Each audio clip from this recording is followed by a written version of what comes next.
میں ایک نوجوان پاکستانی سپاہی اپنی چوکی پر کھڑا تھا۔ سردی، خاموشی اور دور کہیں راکٹ کے دھماکے۔ وہ جانتا تھا کہ یہ جنگ اس کی نہیں تھی، مگر لڑنی اسے ہی پڑی۔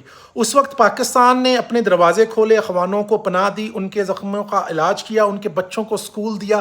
لاکھوں مہاجرین آئے اور پاکستان نے سب کو سہارا دیا۔ 40 سال گزر گئے، وہی مہاجرین اب ہماری سرحدوں پر گولیاں چلا رہے ہیں۔ وہی افغانستان جسے پاکستان نے ہر بحران میں سہارا دیا، آج ہمارے فوجیوں پر حملے کر رہا ہے۔ یہ تاریخ کی عجیب ستم ظریفی ہے کہ جنہیں ہم نے پناہ دی وہی ہمیں دشمن کہنے لگے۔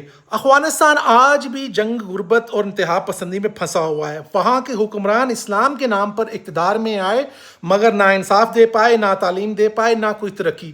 طالبان کی حکومت نے اپنی عوام کو زمانہ قدیم میں واپس دھکیل دیا۔ دوسری طرف پاکستان نے دہشت گردی کے خلاف سب سے زیادہ قربانیاں دیں، ہزاروں فوجی، لاکھوں شہری، مگر دنیا کے سامنے بدنام بھی پاکستانی ہی ہوا۔ اب عمران خان کی سیاست نے اس گند میں اور شور ڈال دیا۔ اس نے طالبان کی تعریف کر کے خود کو ان کے نظریے کے قریب دکھانے کی کوشش کی۔ اس کے بیانات نے بین الاقوامی سطح پر پاکستان کی پوزیشن کو کمزور کیا۔ وہ بھول گیا کہ سیاست کے کھیل میں جذبات نہیں، قومی مفاد کو مقدم رکھا جاتا ہے۔ جب وہ طالبان کو غلامی کی زنجیروں سے آزاد لوگ کہتا تھا، تب وہ ان دہشت گردوں کے ہاتھوں میں شہید ہونے والے پاکستانی سپاہیوں کے خون کو بھول گیا تھا۔ پاکستان کو اب واضح فیصلہ کرنا ہے۔ سرحد کے اس پار نہ کوئی برادر ملک ہے اور نہ اسلامی بھائی۔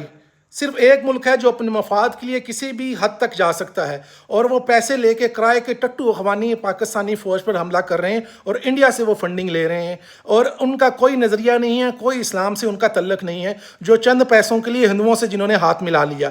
پاکستان کی عوام کو بھی آنکھیں کھولنی ہوگی، جعلی بھائی چارے اور امت کے خوابوں سے نکل کر حقیقت دیکھنی ہوگی۔ یہ خطہ تبھی محفوظ ہوگا جب پاکستان اپنی حدود، اپنی خود مختاری اور اپنی قربانیوں کی قدر خود کرے گا، عمران خان کی طرح نہیں۔ یہ جنگ صرف بندوقوں کی نہیں، نظریے کی بھی ہے۔ افغانستان کی انتہا پسند نظریے کے مقابلے میں پاکستان کو اپنی شناخت، تعلیم، سائنس اور نظم و ضبط سے مضبوط بنانی ہوگی۔ ہم تبھی جیتیں گے جب یہ ثابت کر دیں گے کہ ہم پتھروں کے زمانے کے نہیں ہیں، مستقبل کے لوگ ہیں۔